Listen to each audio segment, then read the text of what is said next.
जब मैं एफएससी कर रही थी तो मुझे शौक हुआ कि मैंने मीडिया की फ़ील्ड में आना है। और मीडिया की फ़ील्ड ऐसी है कि ज़रा रंगीन सी है और लोग आपको जानते हैं और आपका नाम होता है। मैंने अपने अब्बा को कहा कि मुझे मैस कॉम करना है और उन्होंने मुझे बहुत सपोर्ट भी किया।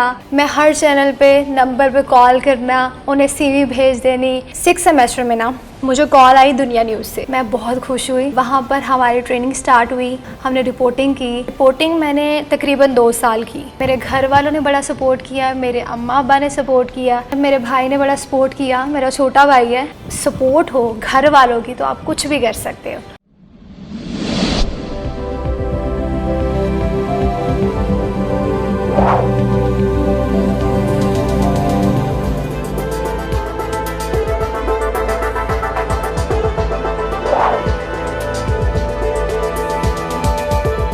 अस्सलाम वालेकुम नाजरीन, शेयरिंग ऑफ प्रोफेशनल विजडम के साथ मैं हूं अली रहमान खालिद।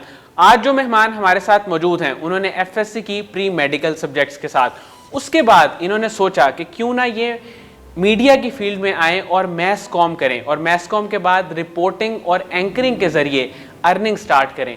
इन्होंने रिपोर्टिंग और एंकरिंग की। आज हम इनसे जानेंगे कि मीडिया की फील्ड के क्या क्या चैलेंजेस हैं, इन्होंने क्या क्या मुश्किलात देखी और किस तरह इनके पेरेंट्स ने इनको सपोर्ट किया और इनको मीडिया की फील्ड में आने दिया और काम करने दिया। आइए इनसे मुलाकात करते हैं। बहुत बहुत शुक्रिया सादिया सरवर साहिबा आपकी तशरीफ़ आवरी का। मैम मुझे ये बताएं कि आपको डॉक्टर बनने का शौक़ था, फिर आप मीडिया की फील्ड में आई और रिपोर्टिंग भी की, एंकरिंग भी की। मीडिया की फील्ड में आने का शौक़ कब डेवलप हुआ?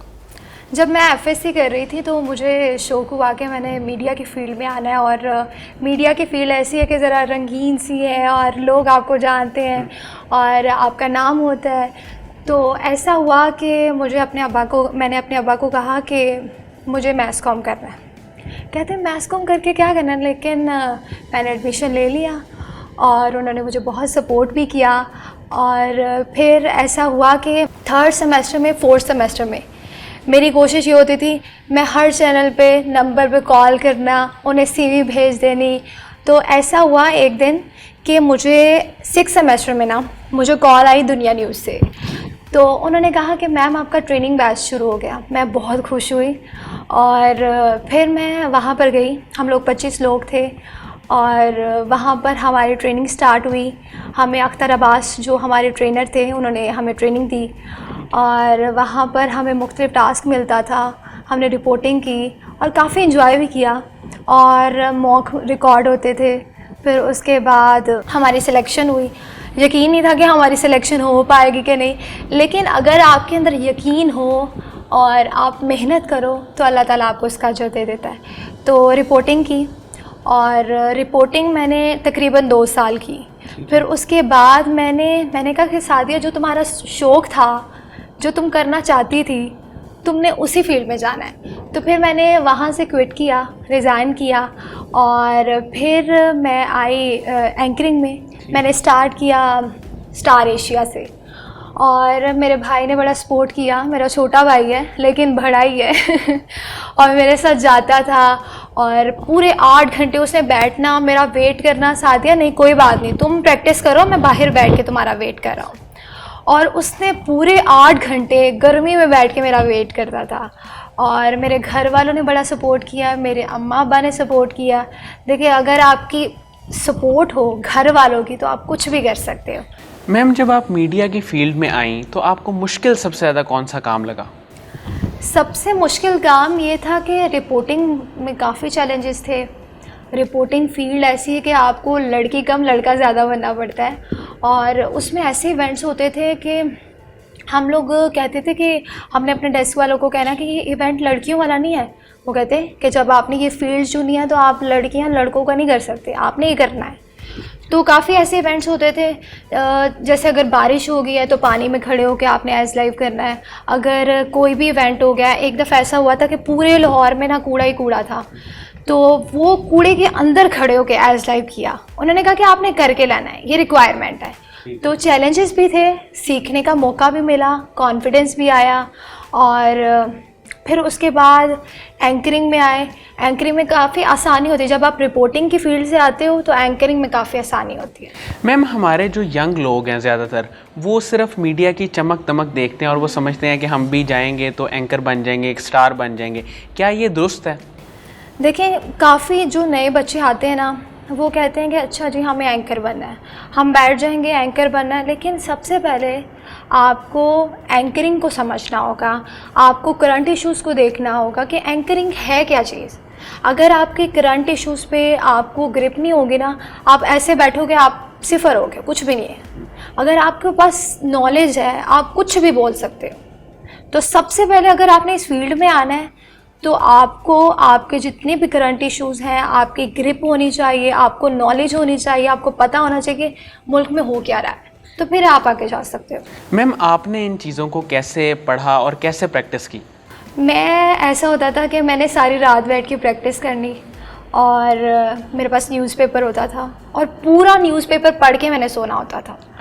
और मेरे पास एक डायरी होती थी, डायरी पे मैंने लिखना होता था कि आज की डेट में आज ये हुआ है, और जितने भी टॉक शो लगते थे उसको मैं ध्यान से सुनना। फिर उसके बाद जो जो एंकर सवाल करता था मैं शीशे में खड़े होकर प्रैक्टिस करती थी। फिर अगले दिन का वो एक ना वो तजस्सुस होता था कि मैंने अगले दिन भी ऐसे प्रैक्टिस करनी है। तो मुझे इतना मज़ा आता था ना कि जब आपकी प्रैक्टिस हो, आप मेहनत करो ना, तो आपको काम का भी मज़ा आता है। तो कौन सा एंकर ऐसा था जिसका आपको अंदाज़, लहजा बहुत अच्छा लगता था, जिसको आप फॉलो करने की कोशिश करती थी? एर्ज़ा खान मेरी सीनियर भी हैं। जब मैं मैथ्स कॉम कर रही थी तो मैं अपने अब्बा को भी कहती मैंने एर्ज़ा खान जैसी एंकर बनना है। तो फिर एर्ज़ा आपी को मैंने फ़ॉलो किया, काफ़ी अच्छी एंकर हैं, ARY पे होती हैं अब। तो उनका अंदाज़, उनका बोलने का स्टाइल मुझे बहुत अच्छा लगता है। मैम, ख़वातीन जो मीडिया की फ़ील्ड में आना चाहती हैं, आप उन्हें क्या सजेशंस देंगी कि वो किस तरह अपने आप को डेवलप करें और क्या क्या क्वालिटीज़ उनके अंदर हों तो वो अच्छी एंकर बन सकती हैं या मीडिया की किसी भी शोबे में काम कर सकती हैं? मीडिया के किसी भी शोबे में काम करने के लिए आपके अंदर कॉन्फिडेंस होना चाहिए। अगर आपके अंदर कॉन्फिडेंस है, आपके पास नॉलेज है, आप कुछ भी कर सकते हो। और अगर आपको चीज़ों को टैकल करना आता है, आपको पता है कि ये वाली चीज़ कहाँ पर आपने करनी है, आपने इसको किस तरह हैंडल करनी है, तो आप आ सकते हो। या मीडिया की फील्ड ही नहीं, अगर आपने किसी भी फील्ड में आगे जाना है तो आपके लिए सबसे पहले ज़रूरी यही है कि आपके अंदर कॉन्फिडेंस, आपको पता होना चाहिए कि आपने बात किस तरह करनी है। मैम, इसके लिए कोई आप बेसिक टिप देंगी कि वो लोग किस तरह से प्रैक्टिस किस तरह से करें? एंकरिंग के हवाले से अगर प्रैक्टिस की ज़रूरत है तो आप देखें, आप एक बंदे को पकड़ें जो आपका बहुत फेवरेट हो, ठीक है। और अगर कोई भी आपका फेवरेट है, उसको देखें, उसको सुने और उसके अंदाज़ को कॉपी नहीं तो उसको फॉलो करने की कोशिश करें। और अगर आपने एक इंसान को फॉलो करना शुरू कर दिया ना, तो फिर आपको पता चल जाएगा, समझ आ जाएगी। जब आप मुख्तलिफ एंकर्स को सुनते हो, इसको भी सुनते हो, दूसरे को भी सुनते हो, आपको समझ नहीं आएगी। तो एक को कॉपी करें, कॉपी नहीं, फॉलो करें। आप उनको देखें वो किस तरह कर रहे हैं, काम किस तरह कर रहे हैं, तो फिर आप आगे जा सकते हैं। मैम, हमारी जो यूथ है उसके अंदर क्लैरिटी नहीं है, वो बहुत ज़्यादा मतलब परेशान रहती है कि हम क्या करें और क्या ना करें, और अक्सर लोग जो उन्हें लोग कहते हैं वो करना शुरू कर देते हैं और लोगों से सवाल भी बहुत करते हैं कि हम क्या करें, आप बताएं, ये ठीक है कि नहीं? लेकिन अब बहुत सारे लोग होते हैं, उनको समझ नहीं आती तो वो बहुत सारे लोगों से मशवरे लेते हैं। अच्छा जी हमें बताएं हम क्या करें। एक से नहीं पूछते, 2-3 लोगों से पूछते हैं कि हम क्या करें। लेकिन जब आप बहुत सारे लोगों से पूछते हो ना, तो आपका जो विज़न होता है, जो आपका गोल होता है, वो आपको नज़र नहीं आता। तो इसके लिए आपको सबसे पहले अपने आप को देखना पड़ेगा। जब आप अपने आप को देखेंगे, आपको ख़ुद को समझ आएगी ना अपनी, तो आपको लोगों की ज़रूरत नहीं पड़ेगी। जब आप लोगों पे डिपेंड करना शुरू कर देंगे ना, आप कभी नहीं आगे बढ़ सकते। तो अपने आप को आगे बढ़ाने के लिए सबसे ज़रूरी यही है कि आप अपने आप को देखें। ये नहीं कि आप लोगों से पूछ रहे हैं कि मैं क्या करूँ, मुझे समझ नहीं आ रही, मैं क्या करूँ। लोगों ने तो अपना मशवरा देना है, तो अगर आप 2-3 लोगों से मशवरे लोगे तो आपको समझ नहीं आएगी। अच्छा मैम, मुझे आखिर में ये बताएं कि आप जो लोग मीडिया की फील्ड में आना चाहते हैं या इसको पसंद करते हैं, उनको आप क्या मैसेज देंगे? अगर आप इस फील्ड में आना चाहते हैं तो मैं उन्हें यही मैसेज दूंगी, सबसे पहले अगर आप जिस फील्ड में भी जाना चाहते हो, प्रोडक्शन में जाना चाहते हो, एंकरिंग में जाना चाहते हो, उसके लिए आप उस चीज़ को समझो कि ये चीज़ है क्या, और उसके बाद ये देखो कि मैंने इस फील्ड में जाना है। क्योंकि बहुत सारे बच्चे ऐसे होते हैं, वो कहते हैं कि अच्छा हमने एंकरिंग करनी है, लेकिन उनको इंटरेस्ट प्रोडक्शन में होता है। वो एक होता है ना कि फेम है, नाम है, अच्छा जी हम इसमें चले जाएंगे। लेकिन सबसे पहले अगर आपका जो इंटरेस्ट है ना, आप उसमें जाने के लिए उस पर मेहनत करनी ज़रूरी है, उसको समझना ज़रूरी है, आपकी फील्ड क्या है, तो फिर आप आगे जा सकते हैं। मैम वो कौन से ऐसे 2-4 लोग थे जिनकी वजह से आपने एक्सेल किया, जो आपकी मोटिवेशन थे, इंस्पायरेशन थी, उनके बारे में बताएं। सबसे पहले तो मेरे माँ बाप, जो कि मेरी बहुत बड़ी मोटिवेशन है, मुझे इतना सपोर्ट करते हैं, मैं कहती हूँ कि मैं बहुत लकी हूँ। और उसके बाद मेरी बहन, मेरी बड़ी बहन जो MBBS कर रही है, मेरी बड़ी बहन का नाम है बुशरा सरवर, उसका लास्ट ईयर है, डॉक्टर बन रही है। तो जब सारे फैमिली वाले कहते थे ना कि अच्छा जी बुशरा ये है, डॉक्टर है, वो मुझे भी एक वो होता है ना, मोटिवेशन आ जाती है कि मैंने, जैसे मेरी बड़ी बहन है, मैंने भी आगे जाना है। तो वो मेरी मोटिवेशन। और इसके अलावा मेरा छोटा भाई हमाद, जिसने मेरा बहुत साथ दिया है, और जब भी मुझे कोई काम होता है वो मेरा बहुत साथ देता है। मैं ये कहती हूँ अगर आपकी फैमिली सपोर्टिव हो ना, आप आगे जा सकते हैं। मैम कासिम अली शाह साहब की फाउंडेशन है, उनके काम वीडियो लेक्चर से आप वाकिफ़ हैं, उनके बारे में क्या कहेंगी? मैंने उनके लेक्चर काफ़ी सुने भी हैं। कभी कभार डाउन फील करूँ तो मैं उनके लेक्चर सुनती हूँ।